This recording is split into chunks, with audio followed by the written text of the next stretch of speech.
nakakaloka. Bago lumabas, paano na yung pinaplanong family reunion? Alam ko na, mag-host na lang ako ng online conference para kahit yung mga kamag-anak na nasa ibang bansa makasali. Hi, Papa! Kamusta na? Nasaan si Mama? Uy, anak. Napaganda mo naman. Manatagal sa nanay mo. Okay naman kami, pero yung nanay mo, matigas pa rin talaga ang ulo. Pinapahinga mo na, nagtatrabaho pa din. Andun siya sa may kabilang kwarto para hindi daw siya mastorbo. Nako, si Mama talaga. Kaya ko naman kayo suportahan. Pasensya na kung hindi ko kayo matulungan dahil sa sakit ko. Ano ka ba, Tay? Masaya ako na nakakatulong ako sa inyo. At saka matanda na kayo ni Nanay. Deserve nyo mag-enjoy na lang. Hi, Nak. Nandito ako sa kabilang kwarto kasi dito ako gumagawa ng paperworks ko.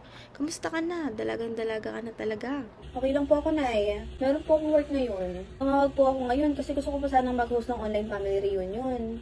Matutuwa yung mga tita at tito mo pag nakita ka nila. Ang ganda mo na at ang successful pa. Si Mama naman, ng bola pa. Porque alam mo na magtatampo ako kasi may work ka pa rin kahit pinapatigil na kita. Alam mo naman na ito na lang ang pinagkakaabalan ko lalo na ngayong pandemic. Pero masaya ako at proud ako na malaki ang naitutulong mo sa amin ni Papa mo. Salamat, Nay. Mahal na mahal ko po kayo ni Tatay. Mahal na mahal ka din namin, Nak. O siya, akala ko ba may trabaho ka ngayon? Opo, Nay. Patapos na rin po itong break ko. Send ko na lang po yung link ng conference ng reunion natin nila, Tita. Hello po! Good afternoon, Tito Tita. Kamusta na po kayo? Oh, O sino to? Bakit Jade ang pangalan mo sa meeting? Akala ko ba anak nila si June ang nag-host ng family reunion? oo nga iya. Sino ka ulit? Ako po si June. Ang tagal na po kasi natin din nakapag-usap at nakapagkita. Kaya po siguro hindi nyo alam na isa na po akong transgender. Transgender? Parang Transformers lang ah. Ano? Bading ka? Diyos ko sayang, napaka-pogi mo pa naman. Good afternoon, Papa at Mama. Hi, Jade. Nasaan sila, tita? Wala pa sila. Oh, ba't malungkot ka? Masasabi ba si na Mama sa'yo? Wala naman insight. Alam mo yung tungkol dito, Nak? Kasalanan sa Diyos yung ginagawa ni June. Lalaki dapat siya. Oo nga. Dapat matigas ka, Jun. Ano nangyari sa'yo? Nakakahiya yung ganyang sitwasyon mo. Teka, ano itong naririnig ko na sinasabi nyo kay Jade? Oo nga, hindi niyo ba alam na malaki ang natutulong ng anak ko? Successful ang anak ko at wala siyang tinatapakang tao. Si Jade ay napakabait, maliman sa paningin nyo ang sexualidad niya, tanggap at mahal namin siya. Hindi namin siya ikakahiya dahil masaya siya sa kung anong ginagawa niya. At bilang magulang niya, dapat suportahan namin siya sa ikasasaya niya. Proud kami kay Jade, mapagmahal at marespeto. Huwag niyo sana siyang basusin dahil di ayon yung itsura niya sa gustuhan niyo. Oo nga po, Mama at Papa. Nasa modern era na po tayo. Tao lang din po ang mga sa LGBTQIA+. May karapatan at nire-respeto. Wala pong ginagawang masama si Jade. At hindi niya po nakakalimutan ang pinanggalingan niya. Humingi po kayo ng pasensya sa kanya. Pasensya na, Jade ah. Hindi na maulit yung nangyari na ito. Pasensya na, Jade. Pasensya na din sa inyo at naging bulag ako. Tanghusga agad ako. Pasensya na talaga. Hayaan mo sa susunod, sabay tayo magsha-shopping pagtapos ng lockdown. Ako na driver at taga-bitbit nyo ah.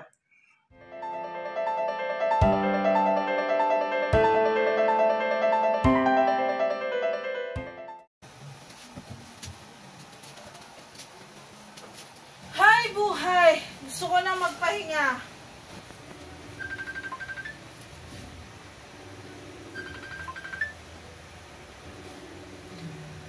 O Ryan, napatawag ka. Ate, may kailangan na naman pong bayaran sa school. May bagong sasapitin namin na filming para sa props eh. Kailangan na namin magbayad bukas. Magsabi ka lang kay mama, kakapadala ko lang nung 1 linggo. Ikaw nga ako mausap, te. Sabi pa ubos na eh, kaya sa'yo daw ako manghingi. Naibigay ko na lahat ng sahod ko para sa buwan na to, be. Hi, ate. Na-perfect ko quiz na math. Baka naman may reward ka dyan. Wow, galing naman. Sige, sa susunod na padala ko, magbigay ako ng extra na baon mo. Nice! Thank you, ate! Welcome! Pagbuti mo lagi pag-aaral mo, ha? Oh, sige na. Bigay mo muna to kay mama. Opo, ate. Teka. Hello, Nak. Kamusta ka? Okay naman po, ma. Kakagaling ko lang po ng trabaho, kaya po ito, pagod. Ganun ba? Nak, kamusta? Yung cellphone ko kasi medyo sira na. Malapit na rin kasi maubos yung pinapadala mo. O kasing nanay mo, puro pabili ng pampaganda. Po, hindi ba't kakapadala ko lang nung nakaraang linggo? Ano naman kasi napakaunti ng ipinadala mong pera ng isang buwan kaya hindi ako nakabili ng gamit sa katawan ko. Eh ayun, ubos na, kaya bumili ako ngayong buwan. Pero ma, yun lang po ang kaya kong ibigay sa ngayon. Dahil kakalipat ko lang rin sa bago kong amo. Dahil nga po sa pagmamaltrato sa akin ng dati kong amo. Di ba po pinag-usapan na natin to? Naiintindihan ko naman din, anak, pero hindi talaga sapat yung perang ibinibigay mo sa amin. Di mo ba kayang kumuha pa ng isang trabaho dyan? Ma, ang trabaho ko po sa bago kong amo ay Lunes hanggang Sabado. Alas 6 ng umaga hanggang alas 10 ng gabi. Tuwing linggo ng hapon, sumasideline din po ako bilang tagalinis ng bahay ng kapamilya ng aking amo para magkaroon ng extra na kita. Hindi ko na po kayang kumuha pa ng isa pa, ma. Hindi nakakayanin ng katawan ko. Bakit hindi mo gawa ng paraan? Hindi ba dapat sanay ka na sa pamumuhay dyan dahil 18 years old ka pa lang, andyan ka na? Pero ma, di naman po ibig sabihin nun na hindi ako napapagod. Ba, na nagiging bastos ka na! Huwag mong sinisigawan nanay mo! Kagagaling ko lang po ng trabaho pa. Pagod po ako. Please. Gusto ko lang po magpahinga. Utang na loob.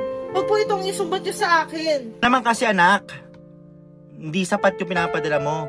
Minsan nga, hindi namin makain yung gusto naming ulam eh.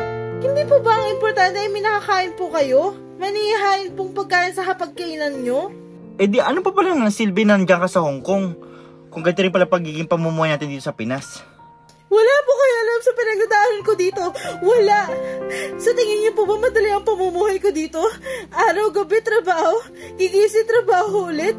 Ni isa o dalawang araw na minsan gusto ko magpahinga pero never ko ginawa.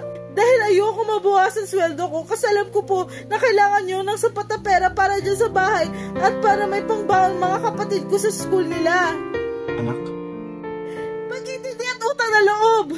Yan lang naman po hinihingi ko dahil ginagawa ko naman ng lahat para matustusan ang mga pangangailangan nyo. Alam ko po kulang pero sana huwag nyo naman po baliwalain ang pagsisikap ko. Ayoko na po kasi mag-isip po kayo ng kung ano-ano. Okay na po ako na lang maghirap basta wag na lang kayo.